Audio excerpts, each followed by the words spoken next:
बेटा बहुत भला है, बहू बेकार निकली।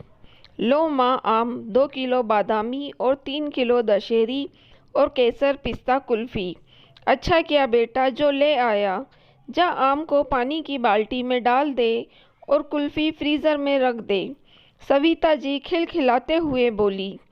दोनों माँ बेटे की बात सुन प्रीति रसोई से निकलकर बोली, ये क्या किया आपने? इतने सारे आम और कुल्फी क्यों लाए हैं? बहू जीजी आ रही हैं, उन्हें क्या रोटी सब्जी में टरकाओगी? तुम्हें नहीं पता उनका स्वागत अच्छे से नहीं किया तो दोबारा हमारे घर झांकने नहीं आएंगी। माँ जी आपकी गोल गोल बातें आप अपने पास रखिए, सब समझती हूँ।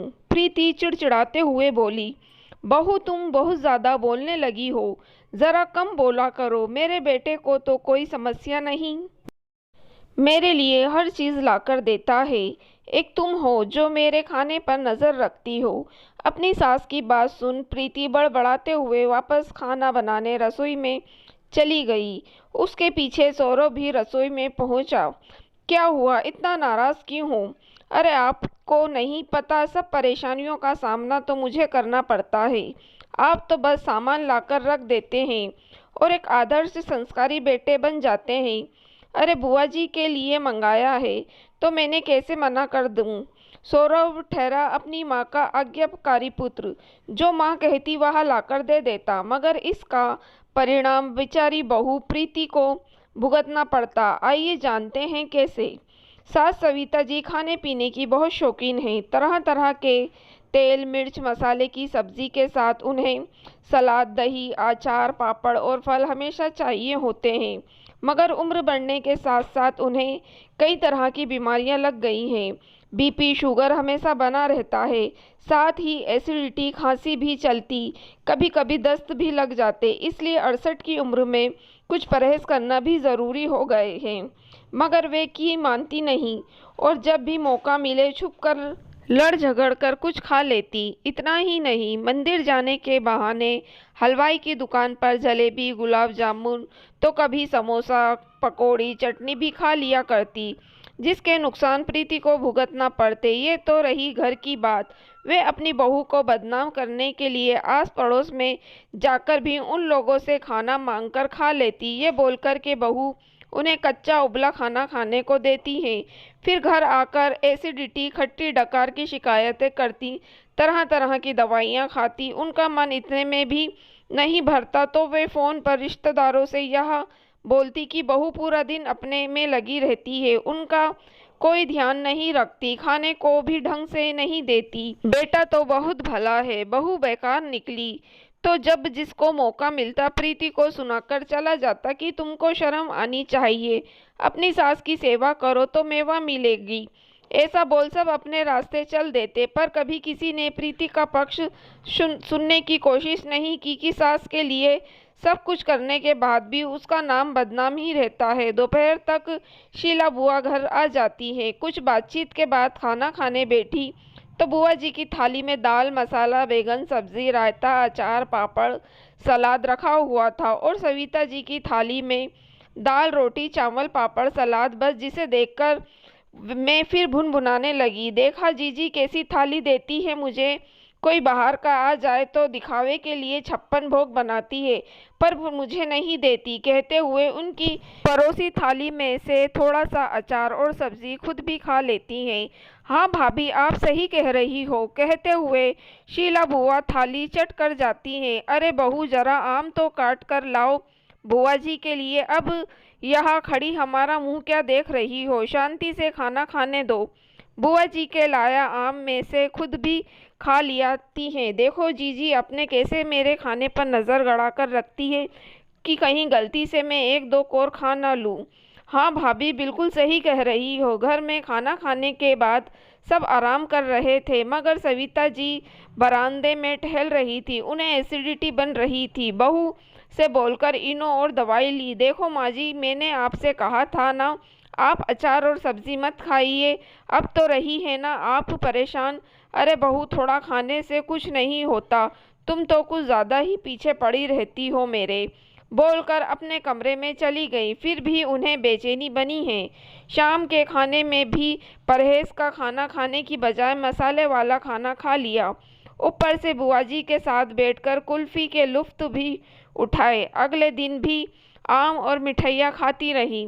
हर बार प्रीति उन्हें टोक रही थी, मगर वे बुआ जी से लगातार उनके बारे में बुरा भला बोल चले जा रही थी। प्रीति सब कुछ सुनकर भी कुछ नहीं बोली, बस चुपचाप अपना काम करती जा रही थी। 2 दिन बाद सुबह उठकर उन्हें खांसी चलने लगी। जी घबराया और एसिडिटी बढ़ जा रही थी। उससे उन्हें उल्टियाँ हो गईं। फिर प्रीति सारा दिन उनकी सेवा में लगी रही। कभी शीतोपलादी, शहद, दवाइयाँ, कभी दलिया, सूप, ये सब बनाती। घर के काम बच्चों के साथ सविता जी की सेवा उसे अलग से करनी पड़ रही थी। बुआ जी इन 6 दिनों में सविता जी की भी हर बात सुन रही थी और प्रीति की सारी परेशानियां और मुश्किल भी देख रही थी। बुआ जी जिस दिन जाने की तैयारी कर रही थी, उसी दिन सविता जी ने बड़े लाड से बोली, सौरव लल्ला, जा तू कल्लू हलवाई की दुकान से समोसा, कचौरी, तीखी मीठी चटनी, दही, जलेबी सब कुछ लेकर आ।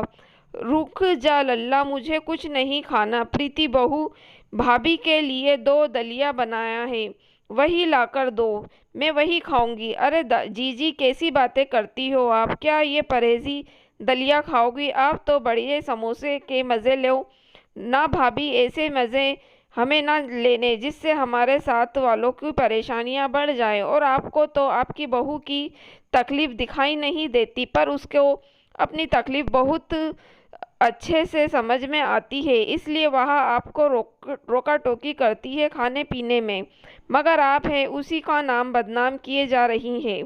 उसकी प्यार और परवाह को आप मायने नहीं दे रही हैं। मैं पिछले 6 दिन से देख रही हूँ, आप मन मर्जी कर अपने मेरे नाम पर मन मर्जी खाना खाए जा रही हैं, और फिर उससे प्रीति को कितनी परेशानी हो रही है। 2 दिन आपको दस्त भी लगे। बेचारी ने सारे कपड़े धोए, आपको बाथरूम तक लेकर गई। बेचारी बहू क्या नहीं करती आपके लिए। इन सब में बेटा तो भला बन गया, उससे भी करवाओ ना ऐसी सेवा, मगर नहीं। और आप अगर अपनी परवाह कर लें, उसकी बात मान ले, तो इतनी बड़ी समस्या से निजात पाई जा सकती है, पर नहीं। आपने तो घर और बाहर दोनों जगह उसको बेकार बहू साबित करने में कोई कसर नहीं छोड़ी।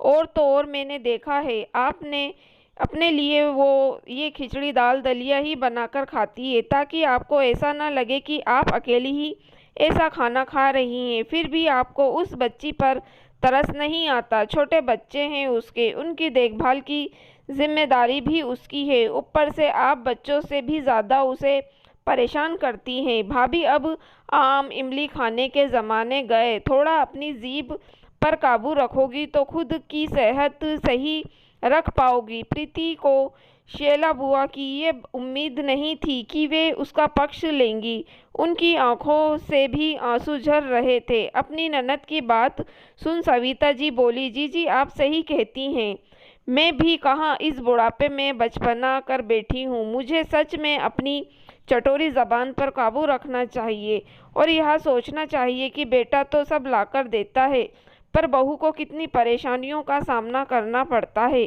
अच्छा किया जीजी जो आपने मेरी आंखें खोल दी, वरना मैं हमेशा प्रीति को बुरा भला कहती रहती है। मुझे माफ़ करना, बोलकर सविता जी शर्मिंदा हो गई। प्रीति बोली, माँ जी माफ़ी मत मांगे, बस अपनी सेहत का थोड़ा ध्यान रखिए। सही कह रही हो बहू, तुमने क्या हुआ अगर खाने में स्वाद नहीं मगर सेहत तो भरपूर है।